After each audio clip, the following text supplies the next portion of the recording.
The Old Man by the Fire.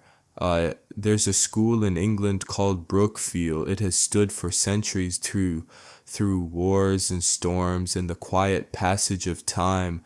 And in a small warm room inside that school lives an old man. His name is Charles Chipping, but no one calls him that.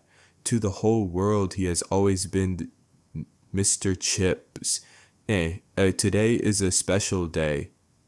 The school is celebrating a great anniversary, and people have come from every corner of the country to visit him. Former students, now grown men with gray in their own hair, stand at his doorway, and the smiling, grateful, remembering, visiting student. You haven't changed a bit, Mr. Chips, not one bit. Mr. Chips smiles at that, a long, slow, knowing smile, because he knows the truth. He has changed more than anyone will ever understand. The young man who was afraid. Once upon a time there was no warmth in Mr. Chips. He arrived at Brookfield as a young man, nervous, unsure, terrified of failure, so he hid behind something he thought would protect him: rules, strictness, control. He punished boys for the smallest mistakes. His voice was sharp. His eyes were cold. Students sat in his classroom not to learn, but to survive. They did not like him. They did not hate him. They simply feared him the way you fear gray skies in November. And when the school day ended, he went home alone, ate alone, sat alone in a house that was perfectly ordered and perfectly empty. The woman who changed everything. It was on a summer holiday, a walking trip through the hills, that everything changed. Her name was Catherine Bridges. She laughed loudly. She spoke freely. She looked at the world as though it were a gift given to her personally. She was everything Mr. Chips was not. Catherine, you are very serious for someone standing in the middle of something so beautiful, Mr. Chipping. He didn't know how to answer that. He had never met anyone who spoke to him like that, directly, warmly, without fear of him. He fell in love with her, helplessly, completely, and by some miracle, she loved him back. The man who came back different. When Mr. Chips returned to Brookfield after his marriage, the boys noticed something immediately.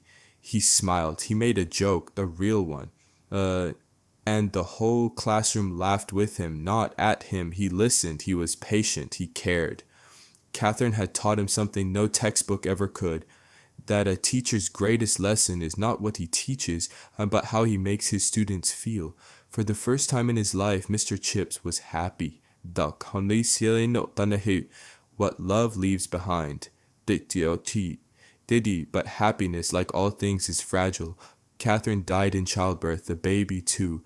In one moment, without warning, the light went out, and Mr. Chips sat alone again, in a quiet room, in a quiet house, and yet he did not become the cold man he once was. Catherine had changed something permanent inside him. Her love was not something that could be taken back when she left. He carried it with him every day into every classroom.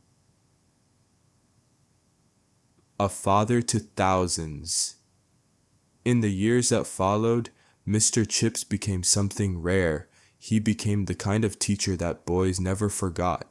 He remembered every student by name, not just their face, their habits, their struggles, their little jokes. He remembered them all. When England went to war, his boys went with it. Some came back, many did not.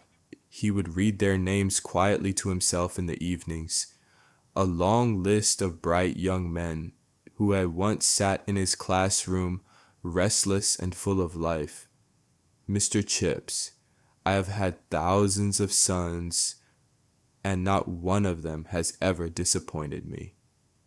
The last evening. Now Mr. Chips is very old. He sits in his chair, the fire crackles. Outside he can hear the sounds of the school. Boys laughing, bells ringing, footsteps on stone corridors. the same sounds he has heard for 60 years. He closes his eyes.